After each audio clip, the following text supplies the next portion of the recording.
This is a tutorial on the Search for Truth Bible study that I've been offering on the internet to download. I put some written directions out that says, to download the first folder and save it to your desktop, and then when you download the second folder to extract it.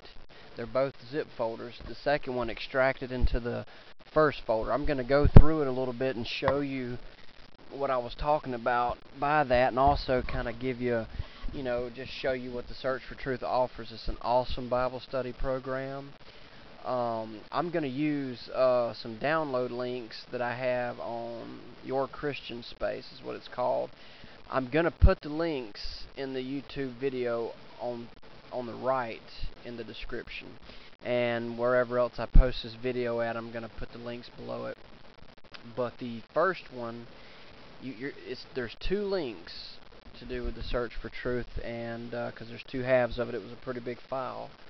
But this is the first one. When you click on the link, it's going to take you directly to this page, and it says the file should start immediately. Now, I disable my bar up here. A lot of people have the yellow bar that pop up that says, do you want to allow the download? I disable that from the door because, if it's going to pop up, I put it there. I'm the one that wanted the download. But when you get the download prompt, if it messes up because of your yellow bar, it says right here, if it does not start automatically, please click here to start the download process. You're going to want to, okay it in your yellow bar and then click here probably to get it to do it again. But don't open the file. It's a zip file. Save it. I'm in the habit of saving everything I download and just deleting it if I don't want to keep it, but save it. Now, I always save things to my desktop. Yours is probably set on by default for documents or downloads or something like that. Just go over here, to the left right there and select desktop. If you're on Vista, it's you have to, I can't remember, I think it's a little thing up here and you have to select it. But anyway, just hit save. Now, I'm not going to save it because I've already got it on my desktop, Search for Truth.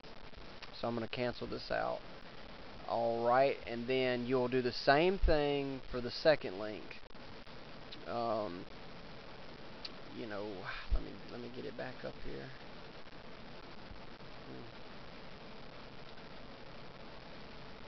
Just taking a second here. But anyway, you just go through the same thing with the second link. You click on it. It'll bring you to the A drive page right here. And it'll either pop it up if you've got your yellow bar disabled, or there again, you'll have to go through that little motion. But save it to your desktop, and I'm not going to save it because I've already got it there. Alright, now, here's the two files right here. Once we've got them on the desktop, you just right click on Search for Truth, and you hit Extract All. Alright, just next, and it's going to extract the folder already contains.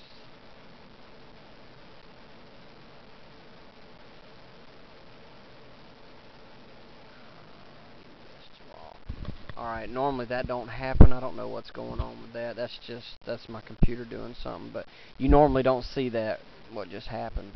But anyway, extracted. It's taking a second because it's a 60-something megabyte file. And if you do by any chance get that little file that just showed up, just hit yes. Go ahead and replace everything because you shouldn't have this on there.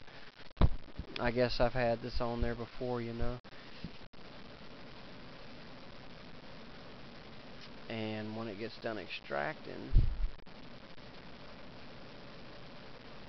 what this has done is it's extracted half of Search for Truth. And the big file or the files, everything that makes up Search for Truth, basically.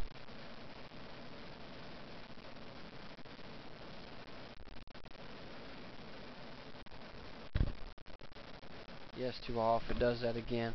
Okay, so here's the Search for Truth file folder now. If you open it, you'll see that there's half of the Search for Truth in there. And we need the other half now. So now you want to right click on the second half that you downloaded, select Extract All, go to Next, but don't when hit browse instead of extracting it to that folder, hit browse, and it should show your desktop right there, and select the search for truth folder right here, and just hit OK. And it's going to put it in, desktop and search for truth. See right there. And hit next, and it'll extract.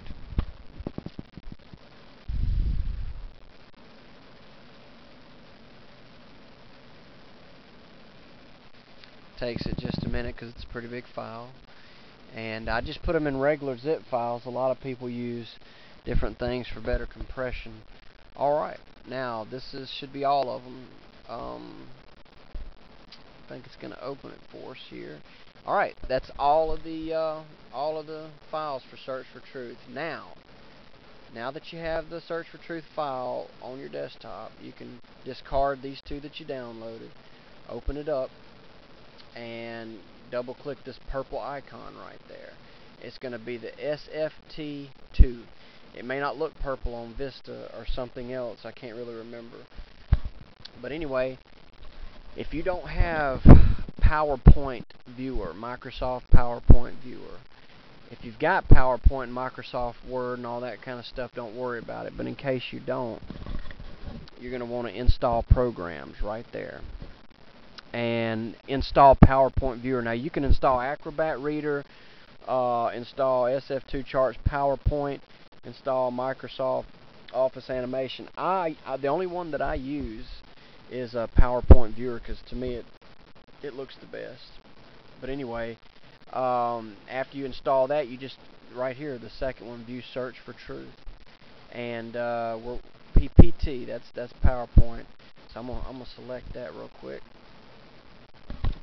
And this thing comes with the teacher's manual and everything, but if you've not had any, if you haven't had any previous, teaching on the Search for Truth Bible study, you don't even really need a teacher's manual necessarily. You can just use the pictures and share your background knowledge with the people that you're teaching this Bible study to. When you open it up, it looks like this. Now, I automatically go to Slideshow, or you can just hit F5, View Slideshow, and this is what you got.